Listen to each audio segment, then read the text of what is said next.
So good morning mga kashirit. Palang araw. Another day, another vlog, another opportunity. Ang vlog natin ngayon is magre-repair tayo ng sliding gate. Pakita ko sa inyo kung pwede bang palitan yung bearing ng gulong. Yan. Okay, wala nang paligoy-ligoy. Let's go! Yan, bali ito yung nangyari mga kashirit nung mga bearing na kasama doon sa sobrang liliit. Yan. Kasi yung nakalagay dito na mga parts niya is yan, lata lang. So, ito yung nangyari oh. Yan, wasak-wasak. Kaya nahirapan yung owner na buksan. Yan, ito yung balik kung ganyan yung nangyari sa mga gate nyo. Yan, ito yung gulong natin. Ito yung binili sa Shopee.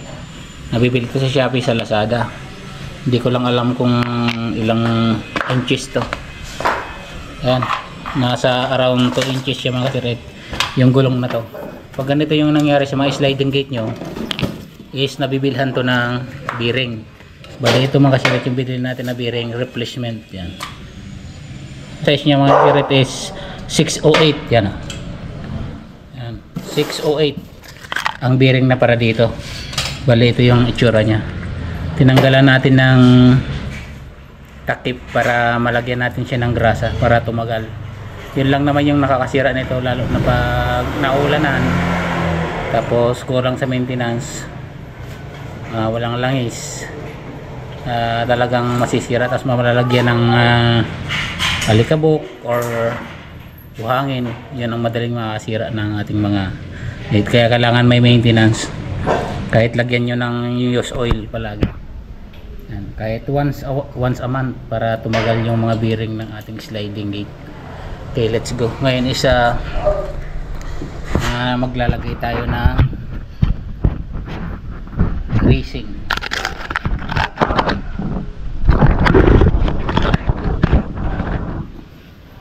Ayan, ito. Lagyan natin ng bali, bili na rin kayo ng maliit na grasa sa bali na bibili pala ito mga kasirit sa bilihan ng mga spare part ng bisikleta. Sabihin nyo lang pangharap. Yan, grasahan natin. Repack natin tong bearing. Tapos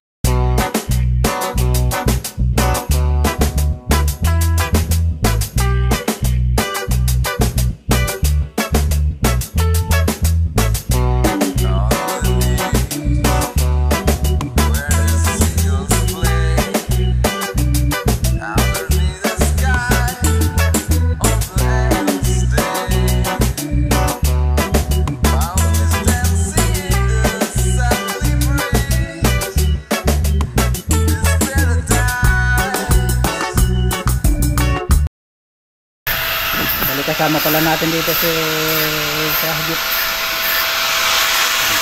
Yung stainless naman na yan is idadagdag natin dito sa yan, nilagay legit tapos mga siret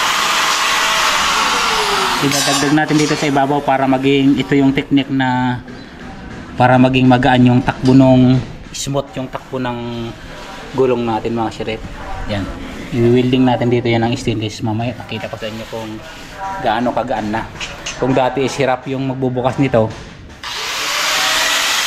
ngayon is mapapagaan na.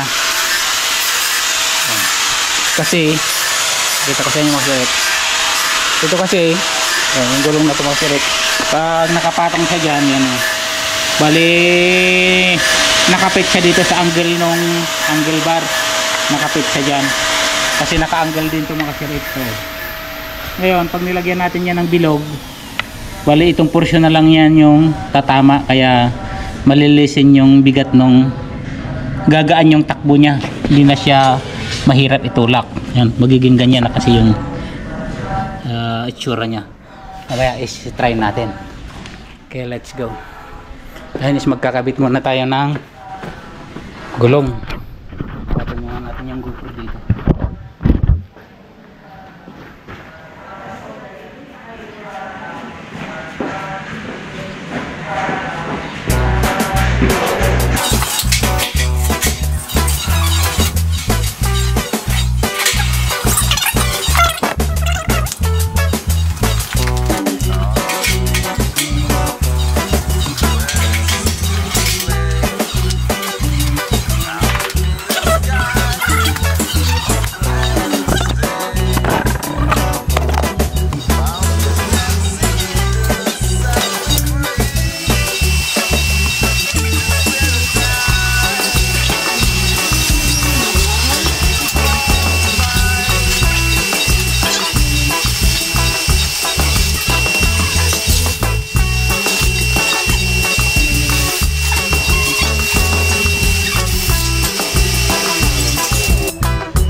binigyan kami ni ante ng merienda ni ante. You know, Fox Nox vlog ante. Kasama ka sa vlog namin ante. Thank you, very big ante. Thank you. Nakasuko mo. Right, hadam teman tete willing na pay kana jay kadwa.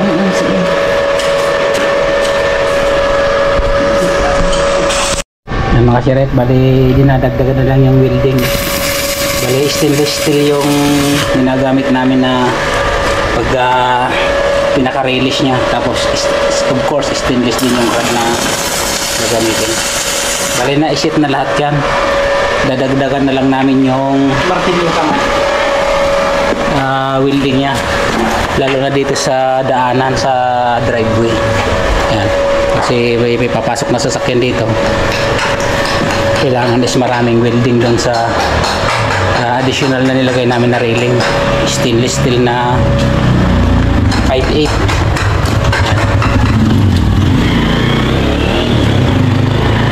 Sige doon, bali inuulit na lang ni Jake. Tapos try na natin mamaya.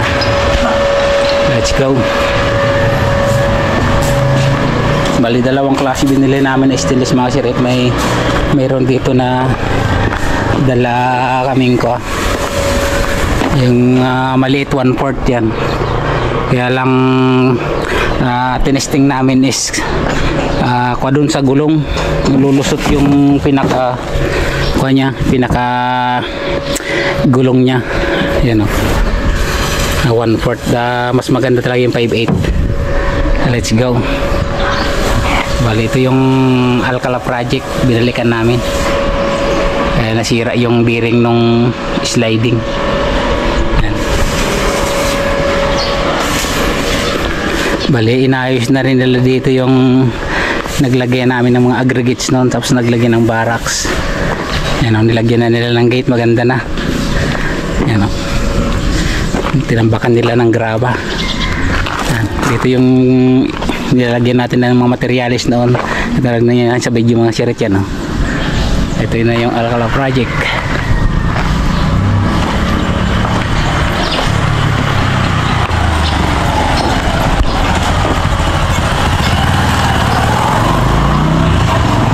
Alcala project.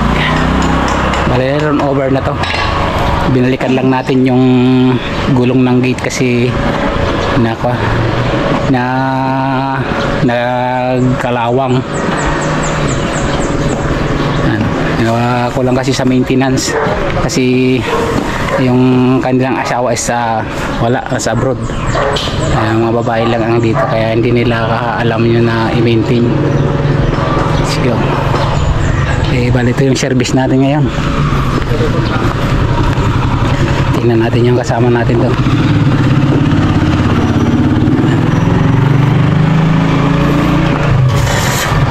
Ito yung pinatong namin kasi nito.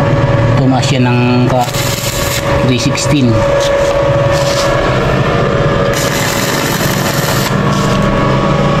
Testingin natin kung gaano na siya kagaan itulak. Let's get it on. Bali ito nag-blend na naman kasi ito. Yan, bali 10 cm lang yung layo ng welding namin para matibay kasi daanan ng gulong. Bali yun na lang yung ini-welding ni Jake na doon. Dadagdagan niya na lang. Yan.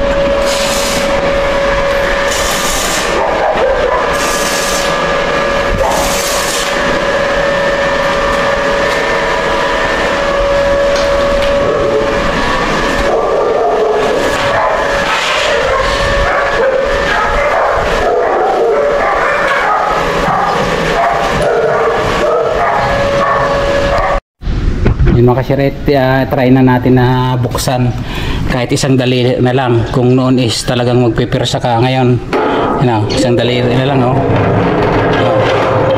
Yun, success na naman Jake project natin Jake. Yan. Success na naman yung welding ni Jake, talagang magaling si Jake. Yan, mga kasiret nga is papatry naman natin doon sa may-ari. Tuturuan natin siya kung paano ito yung DIY natin na lock kasi nabubunggo niya yung pagsabitan doon. Yan, titestingin na ni ante Kung kayang-kaya, isang daliri lang ante kung kaya niyo nang buksan. Ibukas niyo muna ibukas niyo muna ibukas niyo muna nakalak. Sige nga, isang daliri lang. Kami nagtagaray gaw sa rabrabi mo ko nagtagaray kami. Inayad yun lang. Sira yung ilukat yung anten no kayang-kaya yaw. Sige. Nagriga mo. Dati ano ko nung ko Tapos ante no, iba nakakasyente niya. No isarayaw, ikasya yun na isa pikod ta niya. Orehan nyo ikinata dito kayo lang niya. Kita automatic ata. Di ba? Kulit pala na kulit. Sige kayo mantay. Isabit yun dito ang tinog sara kayo na kakasya. Ano ato? Madudumong pa rin ito yan, nakakastahan nagsara kayo. Ora dito kayo gigam niya. Ano pa nasa mo tatay, di ba? Nairot. Narami daw, dinarot lumagan. Sige. Kulitin nyo manantay. Nakulit ka mo. Ayat mayatan nantay. Salamat makasir sa panonood. Oray kidim kayo. God bless you all. Naglakatatan, oray mo siya nga imalaan. Next vlog. Ayan mga sirit, tapos na yung kuha natin.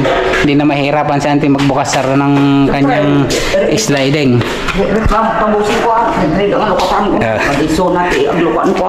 Hindi mo rin ibay. Uwi na mga sirit, tapos na.